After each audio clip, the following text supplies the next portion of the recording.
یہ جو آپ نے تحریر فرمایا کہ حضرت یعقوب علیہ السلام کا یہ کہنا کہ میں یوسف کی خوشبو محسوس کرتا ہوں،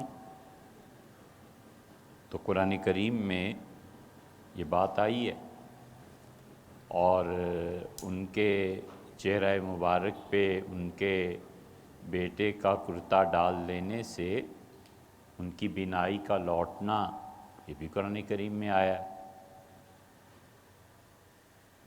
یہ دونوں چیزیں معجزہ بھی ہو سکتی ہیں، اور یہ دونوں چیزیں محبت میں بھی پیش آتی۔ آدمی جب محبت کی ایک انتہا پہ پہنچ جاتا ہے نا، جس میں اپنا اختیار سارا سلب ہو جاتا ہے، اس مقام پہ ایسے ہو جاتا ہے کہ جو محبوب کے دل میں آئے وہی اس کے دل میں آئے، جو اس کے دل میں آئے وہی اس کے دل میں آئے۔ فیض نے کہا ہے نا کہ نہ سوال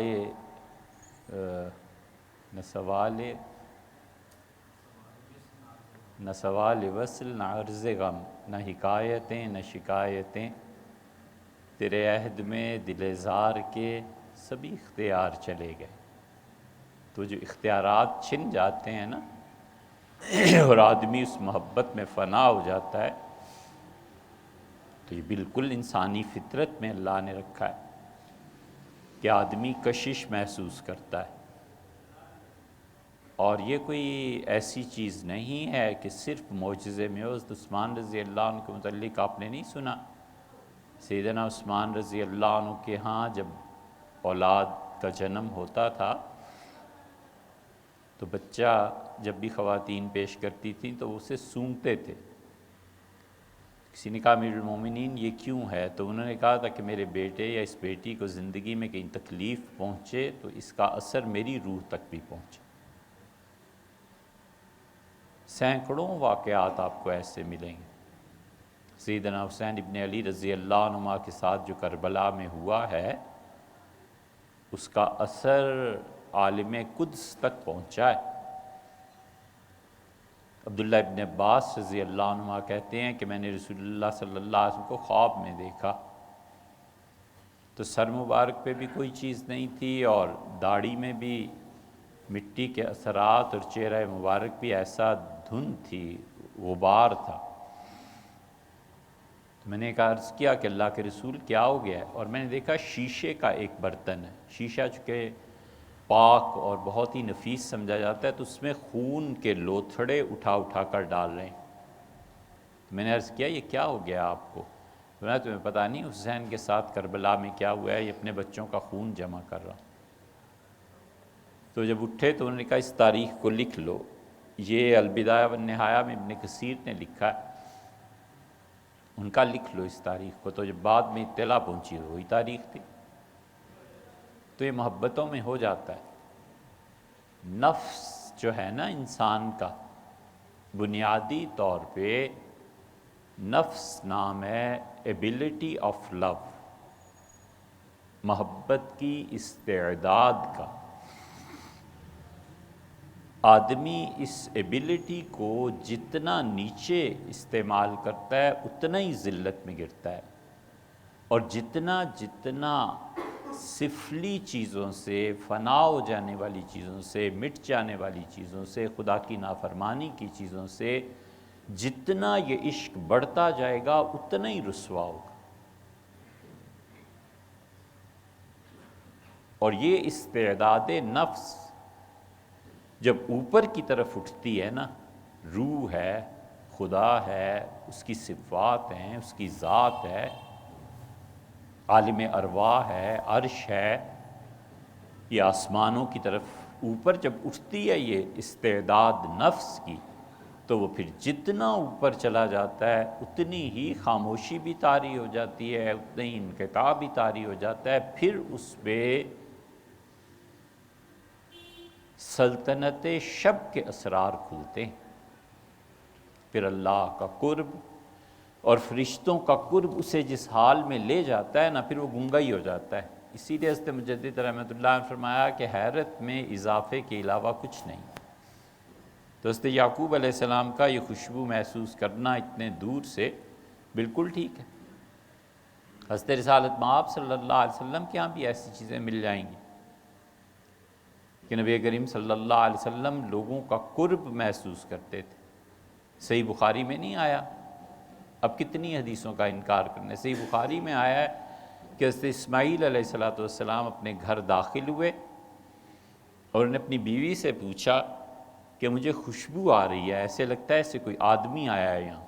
تو انہوں نے کہا ایک آدمی آیا تھا، یہ حلیہ تھا۔ کہنے لگے وہ تو میرے والد ابراہیم علیہ السلام تھے، انہوں نے کچھ کہا؟ تو کہنے لگی کہ انہوں نے یہ کہا تھا کہ غیر رتبت بابک، چوکھٹ بدل لو۔ تو ان کا اس کا مطلب یہ ہے کہ طلاق کا کہہ کے گئے ہیں، تو طلاق ہو گئی، پھر دوسری شادی کی، پھر وہ آئے گھر شکار سے۔ تو انہوں نے پوچھا کہ انہوں نے کہا کہ مجھے ایک آدمی ایسے لگتا ہے اسے گھر میں کوئی آدمی آیا ہے۔ تو یہ قوت احساس، قوت ادراک تک پہنچاتی ہے جب دل صاف۔ اس لیے جس شخص کا باطن جتنا صاف ہوتا ہے اور جو آدمی جتنا سچا ہوتا ہے اتنا ہی عالم آخرت کے حقائق کو کھینچ لیتا ہے، فرشتوں سے چھین کے لے آتا ہے۔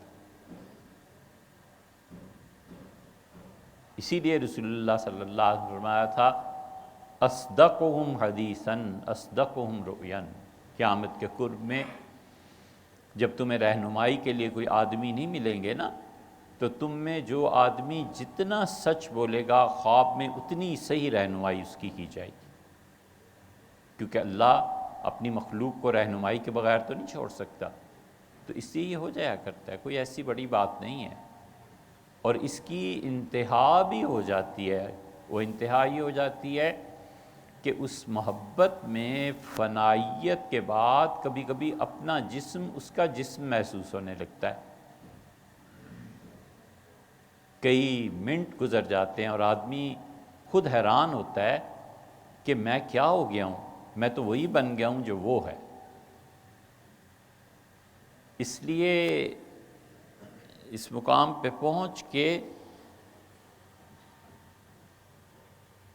عشق کی جب انتہائی منازل آتی ہیں تو دل اندھا ہو جاتا ہے، بےایمانہ کہ وہ پھر کچھ سنتا نہیں اس کے خلاف، اور تعصب کی انتہا جب آتی ہے تو دماغ اندھا ہو جاتا ہے، اس کی کسی اچھی بات کو سننے دیکھنے کے لیے بھی اسے طاقت نہیں رہتی، تاب نہیں رہتی۔ تو یہ تو بہت معمولی بات۔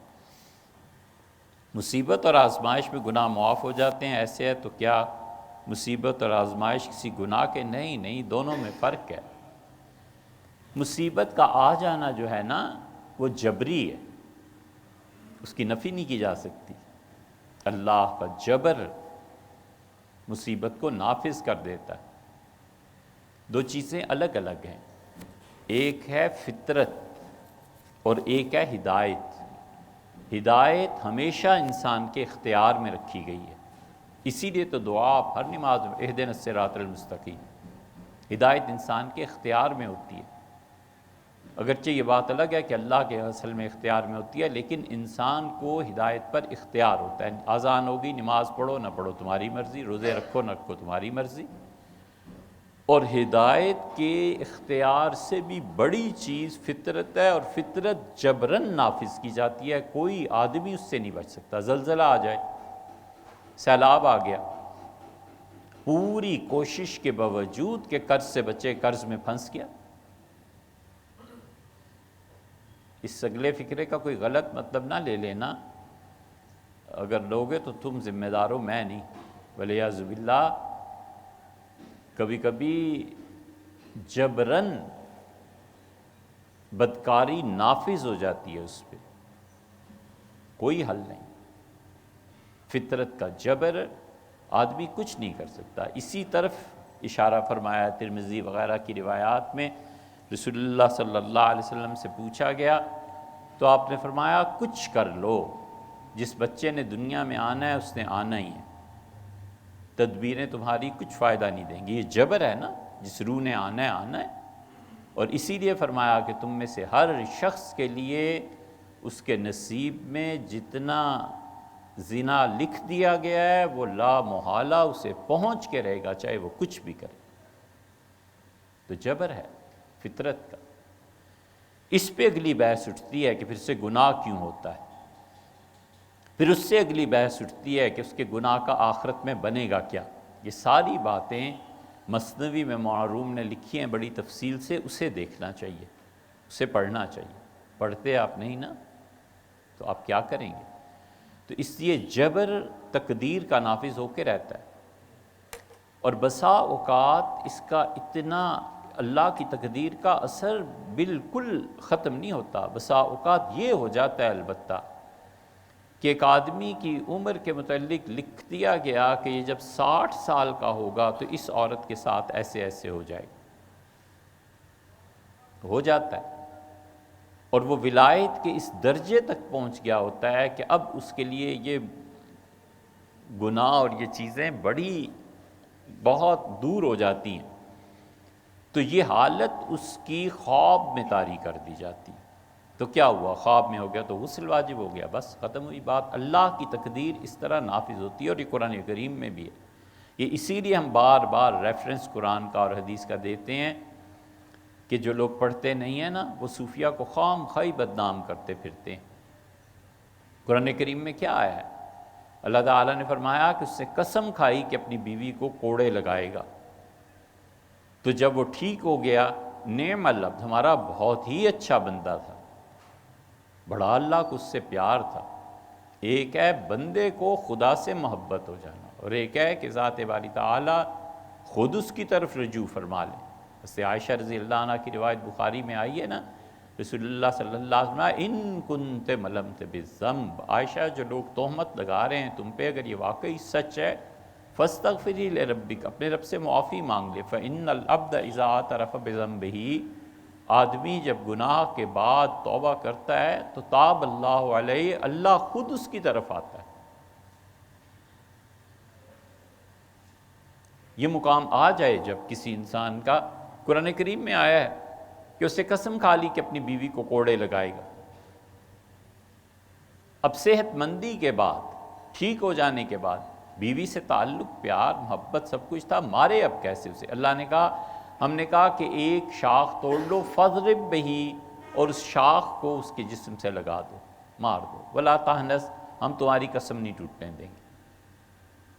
یہ اصل ہے ان تمام چیزوں کی جو گناہ کسی آدمی کے مقدر میں لکھ دیے جاتے ہیں، آدمی نہیں بچ سکتا۔ تو تقدیر کا جبر اس حد تک ہے، اختیار اس حد تک ہے، اپنے اختیار کو استعمال کرے۔ اس لیے یہ نہیں کہنا چاہیے کہ ہر مصیبت جو ہے یہ کوئی آدمی کے گناہوں کی سزا ہے، آزمائش ہے، بس چلی جاتی ہے، آزمائش میں پڑ بھی جاتے ہیں آدمی، نکل بھی جاتے ہیں۔ ایک بزرگ تھے، ان پہ آزمائش آ گئی، نفحات الانس میں یہ لکھا ہے معجامی نے،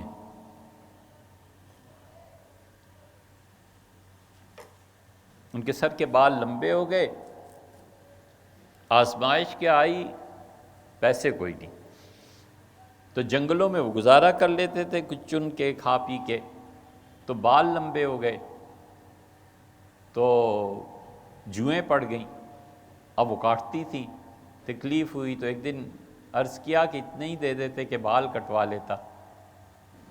آگے چلے تو کہیں سونا مل گیا، پھر رونے لگے، تو فرشتوں نے کہا اب تمہیں کیا ہو گیا؟ تو اس نے کہا ان سے عرض کریں کہ محبت کا اتنا بھی حق نہیں بنتا کہ ہم کچھ عرض کر سکیں۔ بہت بڑی چیزیں۔ اچھا، یہ مسئلہ بہت دفعہ، یہ دفعہ کیسے لکھا ہے؟ تو دفعہ ہونا آپ جانتے ہیں، تو بد دعا ہے، بہت دفعہ سننے میں آیا ہے، سمجھ میں نہیں آئی کہ نماز میں 2 رکعتوں میں الگ الگ صورتوں کی آخری آیات پڑھنی جائیں تو نماز مکروہ ہوتی ہے۔ یہ شامی نے لکھا ہے، اس کی علت وہاں دیکھ لیں۔ شامی نے لکھا ہے صراحتاً کہ اگر فرض نماز کی 2 رکعتیں جو پہلی ہوتی ہیں، ان میں قرآن کریم کی 2 صورتوں کی اگر آخری آیات پڑھی جائیں گی تو نماز مکروہ ہوگی۔ بس جناب، جی جی، اشال لفظ ہے نام کے لیے، اس کا مطلب ہے نہیں بات اشال کا معلوم نہیں کیا۔ ایک بات عرض کر دیں جس پہ بہت ٹیلی فون بھی آئے اور بہت سی چیزیں، اگرچہ وہ ریکارڈ کرا دی ہے، لیکن عاصمہ جہانگیر صاحبہ کا جو جنازہ ہوا ہے اور اس میں خواتین آئی ہیں، اس میں بہت سی غلط فہمیاں ہیں اور بہت سی چیزیں ایسی ہیں جو درست ہیں۔ ریکارڈنگ سن لیں، اس میں کافی تشریح ہے، لیکن اس کے باوجود یہ عرض کرتے ہیں کہ عاصمہ جہانگیر صاحبہ کس مذہب اور کس فرقے سے تعلق رکھتی تھیں ہمیں معلوم نہیں، ہم ہرگز نہیں جانتے۔ ان کا قادیانیوں سے کیا تعلق تھا، نہیں تھا، ہمیں کچھ معلوم نہیں بھائی۔ یہ کسی کے کفر کا فتویٰ دینا کہ وہ مرتدہ تھیں، کافرہ تھیں، یہ جن لوگوں نے تحقیق کی ہے انہیں معلوم ہوگا۔ جب ہمیں معلوم ہی نہیں ہے تو ہم کیوں اس چکر میں پڑیں؟ ہمیں کس نے اختیار دیا ہے کہ جا کے کرید کے پوچھے کہ تمہارا عقیدہ کیا ہے اور تم کس خاندان سے؟ مجھے معلوم نہیں بھی۔ ایک بات تو یہ۔ دوسری بات یہ ہے کہ ان کی نماز جنازہ میں جو خواتین آئی تھیں، تو خواتین کا نماز جنازہ میں آنا اور عورتوں کا جنازے کی نماز پڑھنا یہ بالکل ایک الگ مسئلہ ہے، اور وہ پوری امت کے نزدیک جائز۔ عورتیں کسی مرد کی، کسی کا بھی عورتوں کے جنازہ پڑھیں، کوئی حرج نہیں، پوری امت اس کے جواز کی قائل۔ اور اس کا جواز جب آپ حدیث میں جائیں گے تو وہاں سے شروع ہوتا ہے۔ حضور اقدس صلی اللہ علیہ وسلم تشریف لاتے تھے حضرت انس رضی اللہ عنہ کے گھر، اور انس رضی اللہ عنہ کی والدہ تھیں ام سلیم۔ ام سلیم ان کے گھر آنا جانا رسول اللہ صلی اللہ علیہ وسلم کا برابر رہتا تھا اور بہت تعلق تھا اس خانوادے سے۔ ام سلیم کیا کرتی تھی، صحیح بخاری وغیرہ میں آیا ہے کہ وہ رسول اللہ صلی اللہ علیہ وسلم کا انتظار کرتی تھیں، آپ تشریف لاتے تھے تو پانی، شربت، ستو پیش کرتی تھی، اور آپ کبھی کبھی فرماتے تھے کہ اچھا بھی بستر بچھا دو، مجھے سونا ہے۔ تو ام سلیم کو اتنا تعلق تھا حضور اقدس صلی اللہ علیہ وسلم سے کہ وہ بستر بچھا دیتی تھیں۔ ایک دن آنکھ کھلی رسول اللہ صلی اللہ علیہ وسلم کی، تو چمڑے کا بستر تھا، پسینہ پسینہ ہو گئے تھے، تو پسینہ جمع کر رہی تھی ایک شیشی میں۔ تو آپ نے فرمایا یہ کیا کر رہی ہے؟ ان کا اللہ کے رسول اس پسینے کی جو خوشبو ہے نا، ایسی خوشبو مدینہ منورہ میں کہیں نہیں، تو اپنی دلہنوں کو لگاتی ہیں۔ پھر رسول اللہ صلی اللہ علیہ وسلم ایک مرتبہ تشریف لائے تو بہت پیاس ہوگی، تو آپ نے جو مشکیزہ لٹکا ہوا تھا اس کا سربند کھولا اور کھڑے کھڑے پانی پیا۔ اسی لیے سبیل پہ کھڑے ہو کے پانی پینا جائز۔ تو انہوں نے، ام سلیم نے، وہ جہاں رسول اللہ صلی اللہ علیہ وسلم کے ہونٹ لگے تھے اس چمڑے کو کاٹ کے رکھ لیا برکت کے لیے کہ حضور صلی اللہ علیہ وسلم کے ہونٹوں نے اسے چھوا ہے۔ نبی کریم صلی اللہ علیہ وسلم ایک دن سو رہے تھے انہی کے گھر، اٹھے، آنکھ کھلی تو ہنستے رہے بہت زیادہ، پھر سو گئے، پھر اٹھے، پھر ہنس رہے تھے۔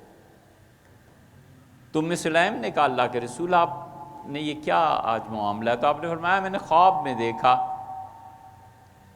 کہ میری امت کے لوگ سمندروں میں جہاز چلا رہے ہیں اور شہروں کے شہر فتح کر رہے ہیں۔ تو انہوں نے عرض کیا کہ اللہ کے رسول میں، تو آپ نے فرمایا تم انہی میں سے ہو۔ آپ نے فرمایا پھر میں سو گیا دوبارہ، پھر میں نے دیکھا میری امت کے لوگ کہاں کہاں چلے گئے۔ تو ان کا اللہ کے رسول میں، آپ نے فرمایا وہ تم پہلے والوں میں سے ہو گئی نا، تو تم جانور سے گرو گی اور تمہاری شہادت ہو جائے گی۔ وہی چیز ان کے ساتھ پیش آئی، قبرص میں ان کا مزار اب بھی ہے، وہ گھوڑے سے گریں اور انتقال فرما گئیں، شہید ہو گئیں۔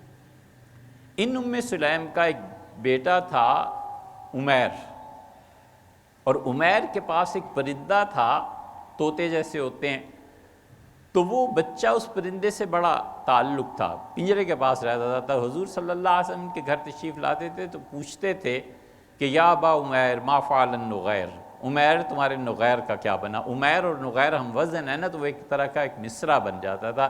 تو عمیر بچے تھے، خوش ہوتے تھے۔ عمیر کا ہو گیا انتقال، ابو عمیر کا، تو رسول اللہ صلی اللہ علیہ وسلم سے ان کے والد ابو طلحہ رضی اللہ عنہ نے درخواست کی کہ آپ گھر تشریف لائیں اور جنازہ پڑھ دیں۔ تو رسول اللہ صلی اللہ علیہ وسلم کے گھر گئے اور جنازہ پڑھایا۔ جنازے میں ام سلیم جو تھیں وہ آگے آئیں پہلی صف میں، تو رسول اللہ صلی اللہ علیہ وسلم نے پیچھے بھیج دیا کہ پچھلی صف میں کھڑے ہو۔ ایک یہ حدیث ہے۔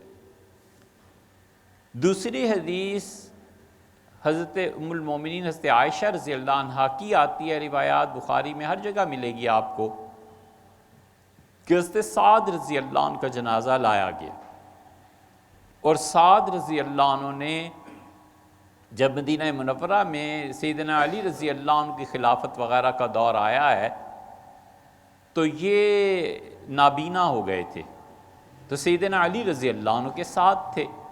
حضرت معاویہ رضی اللہ عنہ نے بہت کوشش کی ان سے، تو حضرت سعد رضی اللہ عنہ نے اتنا زیادہ ان کی عزت اور احترام تھا کہ لوگوں نے کہا سعد سب کا انتقال ہو گیا ہے، ایک اکیلے آپ رہ گئے ہیں جنہیں عمر نے خلافت کے لیے 6 لوگوں کو رکھا تھا، خلافت آپ لے لیں۔ سعد رضی اللہ عنہ نے قبول نہیں کی۔ ایک دن طواف میں حضرت معاویہ رضی اللہ عنہ نے بیت اللہ کا دروازہ کھلوایا اور انہیں اندر لے گئے اپنے ساتھ، بالکل جس کہتے ہیں نا 1 to 1 بیٹھ کے، کہا کہ علی کو چھوڑیں اور میرے ساتھ۔ سعد رضی اللہ عنہ نے کہا علی میں 3 باتیں ایسی ہیں جو ایک بھی ہوتی تو میں اسے نہ چھوڑتا، اور پھر باتوں کا ذکر کیا۔ بہرحال انہوں نے مدینہ منورہ سے کوئی 7-8 میل کے فاصلے پر اپنا گھر بنا لیا تھا، بڑا کھلا حویلی محل سمجھے۔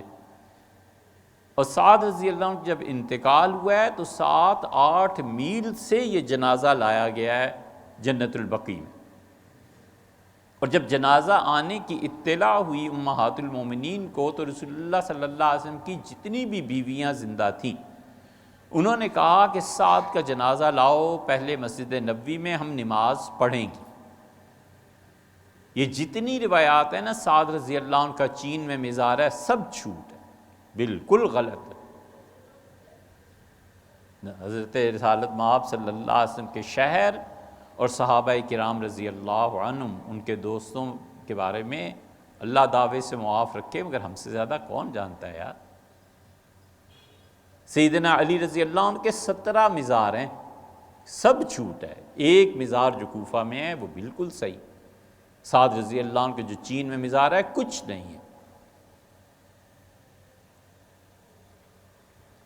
جنازہ جب لایا گیا حضرت سعد رضی اللہ عنہ کا، اور غالباً یہ آخری جنازہ ہے جو مسجد نبوی میں پڑھا گیا غالباً، اور سعد رضی اللہ عنہ نے وصیت یہ کی تھی کہ میرا کفن یہ رکھنا، اور انہوں نے کہا اس کفن میں میں لڑا ہوں بدر میں۔ انہیں بہت وہ کرتا اپنا بہت ہی اچھا لگتا تھا اور بڑی برکت کی چیز تھی۔ تو جب مسجد نبوی میں جنازہ داخل ہوا تو حضرت عائشہ رضی اللہ عنہا کے حجرے کا جو دروازہ تھا حضور اقدس صلی اللہ علیہ وسلم کی قبر مبارک کے سامنے رکھا گیا اور عورتوں نے جنازہ پڑھا۔ یہ دلیل ہے اس بات کی، پوری امت اسی لیے اس بات پہ متفق ہے کہ عورتیں جنازہ پڑھ سکتی۔ ہوا یہ کہ جب جنازہ اٹھا لیا گیا تو لوگوں نے آپس میں چیمگوئیاں کی کہ یہ ام المومنین نے کیا کیا، عورتوں نے یہ کیا کیا۔ تو حضرت عائشہ رضی اللہ عنہ نے بلایا لوگوں کو اور فرمانے لگی بس تمہارا اتنا ہی کام رہ گیا کہ آبو اعتراض کرتے ہو، عیب نکالتے ہو میرے کاموں میں، اور کیا ہو گیا ہے لوگوں کو؟ ما اسرع الناس، کتنی جلدی لوگ بھول گئے ہیں۔ سہیل کا جنازہ رسول اللہ صلی اللہ علیہ وسلم یہاں نہیں پڑھایا تھا؟ ساحل، سہیل اور صفوان یہ 3 بھائی تھے، اور ان کی والدہ تھیں دعد، دال عین دال، ان کا نام تھا دعد، اور انہیں بیضہ ام بیضہ کہتے تھے۔ ام بیضہ رضی اللہ عنہا کے یہ 3 صاحبزادے تھے۔ یا تو حضرت سہل اور سہیل رضی اللہ عنہما دونوں بھائیوں کا انتقال ایک ہی دن ہوا ہے، یا پھر یہ کہ سہیل رضی اللہ عنہ پہ متفق ہے مورخین کہ سہیل رضی اللہ کا انتقال ہوا ہے، اور سہیل بڑے قدیم صحابہ کرام رضی اللہ عنہ سے تھے، جتنے حضرت بکر رضی اللہ عنہ پرانے تھے اتنے یہ پرانے تھے۔ ہجرت کی ہے، حبشہ گئے ہیں، وہاں سے مدینہ منورہ آئے ہیں، مدینہ منورہ میں پھر انہوں نے بڑے کام کیے ہیں، اور سہیل رضی اللہ عنہ کا انتقال ہوا ہے 9 ہجری میں، تو حضور اقدس صلی اللہ علیہ وسلم نے سہیل رضی اللہ عنہ کا جنازہ مسجد نبوی میں پڑھایا۔ حضرت عائشہ رضی اللہ عنہ نے یہ ریفرنس دیا، فرمایا ما اسرع الناس، لوگوں کو کیا ہو گیا، اتنی جلدی بھول گئے ہیں۔ اس جنازے سے کم بھی سعد رضی اللہ عنہ کا جنازہ 40 برس کے بعد مسجد نبوی میں آیا ہے۔ تو ام المومنین رضی اللہ عنہ نے جنازہ پڑھا، اور سہیل رضی اللہ عنہ جو تھے ان کا جنازہ رسول اللہ صلی اللہ علیہ وسلم مسجد میں رکھ کے پڑھایا۔ تو اس سے پھر آگے مسئلہ چلا ہے۔ پھر نبی کریم صلی اللہ علیہ وسلم نے فرمایا کہ جو آدمی مسجد میں جنازہ پڑھے گا فلا شیء لہ، ابو داؤد کی روایت میں آتا ہے آپ نے اسے کوئی ثواب نہیں ملا۔ ثواب نہ ملنے کا معنی یہ ہے کہ اسے کم ثواب ملا۔ اس کی ایک صورت تو یہ ہے کہ جگہ تنگ ہو گئی، لوگ مسجد میں آ کے کھڑے ہو گئے، پورا ثواب ملا۔ ایک صورت یہ ہے کہ بغیر کسی وجہ کے لوگ جنازہ چاہے باہر رکھیں لیکن مسجد میں کھڑے ہو کے پڑھیں، تو یہ کوئی اچھی چیز نہیں۔ پھر سیدنا عمر رضی اللہ عنہ نے الگ جنازے کی جگہ بنا دی تھی، انہوں نے کہا کوئی جنازہ مسجد نبوی میں نہیں آئے گا، لیکن حضرت عائشہ رضی اللہ عنہ کی شخصیت بڑی تھی۔ یہ سیدنا علی رضی اللہ عنہ کی خلافت کے دور کا قصہ ہے، لیکن امیر المومنین رضی اللہ عنہ کوفہ میں تھے، تو سعد رضی اللہ عنہ کے جنازہ ام المومنین حضرت عائشہ رضی اللہ عنہ نے پڑھا ہے۔ یہ دوسری دلیل ہے اس بات کی، اس لیے حنفی، شافعی، مالکی، حنبلی، حتیٰ کہ اہل حدیث اور اہل تشیع 6 کے 6 متفق ہیں کہ عورتیں جنازہ پڑھ سکتی ہیں۔ اگلی بات، عورتیں جنازہ پڑھنے کے لیے آئیں یا نہ آئیں؟ حنفی فقہا کہتے ہیں کہ عورت جنازہ پڑھنے کے لیے اگر آئے تو پڑھ لے، نہ آئے زیادہ اچھا ہے۔ اس کی بنیاد یہ ہے کہ حضرت عمر رضی اللہ عنہ نے اپنے دور میں عورتوں کو بار بار یہ فرمایا کہ میں تمہیں گارنٹی دیتا ہوں کہ جو فرض نماز تم یہاں پڑھنے آتی ہو نا، مسجد نبوی میں رسول اللہ صلی اللہ علیہ وسلم کی مسجد میں حضور صلی اللہ علیہ وسلم فرماتے تھے عورت کی سب سے اچھی نماز وہ ہے جو گھر میں پڑھے، میری اس مسجد سے زیادہ ثواب عورت کو وہاں۔